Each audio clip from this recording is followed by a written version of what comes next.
নিজের জীবনকে নিজে হাতেই গড়ে তুলতে হয়, কিন্তু প্রায়শই আমরা বাহ্যিক চিন্তায় মগ্ন হয়ে মনোযোগ দিয়ে নিজেদের জীবন গড়তে সক্ষম হই না। খানিকটা চেষ্টা ও পরিশ্রমই আমাদের জীবনটিকে একটি সুন্দর পরিকাঠামো দিতে পারে। চলুন এই প্রেক্ষাপটেই শুরু করি আজকের গল্প। একজন বয়স্ক রাজমিস্ত্রি তার কাজ থেকে অবসর নিতে চাইল। তাই সে তার মালিকের কাছে গিয়ে বলল, আমি এই বাড়ি বানানোর কাজ থেকে অবসর নিয়ে আমার স্ত্রী ও ছেলে মেয়েদের সাথে সময় কাটাতে চাই। তার মালিক এতে কিছুটা দুঃখ পেল, কারণ সে ছিল সবচেয়ে দক্ষ ও কর্মঠ রাজমিস্ত্রি। সে বলল, ঠিক আছে, কিন্তু তুমি কি চলে যাওয়ার আগে আরেকটি বাড়ি বানাতে আমাদের সাহায্য করবে? বয়স্ক রাজমিস্ত্রি এই প্রস্তাবে সানন্দে রাজি হয়ে গেল।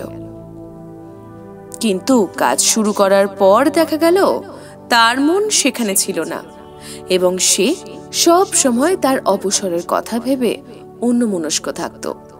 সব সময় সে বাড়ির চিন্তা করত। তাই এর আগে যত কাজ সে করেছিল, এই কাজটি তার করা সবচেয়ে খারাপ কাজ হয়ে গেল।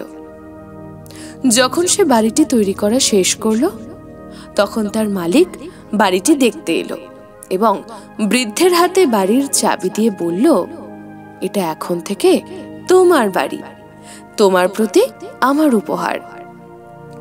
এই কথা শুনে বৃদ্ধ আফসোস করে উঠল।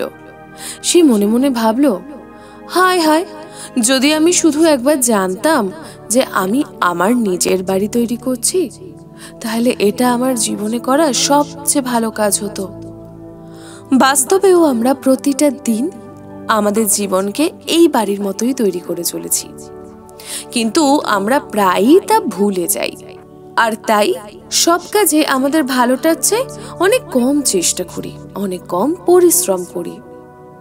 আমরা যদি আজ এই সত্যটা উপলব্ধি করতে পারি, তবে আমরা হয়তো আমাদের সেরা পরিশ্রমটাই দিতে পারবো।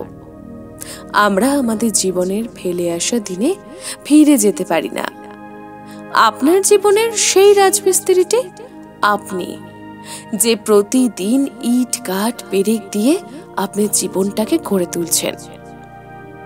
আপনার আজকের কাজ, চেষ্টা, পরিশ্রম আগামী দিনের সেই বাড়িটা তৈরি করবে যেখানে আপনি থাকবেন।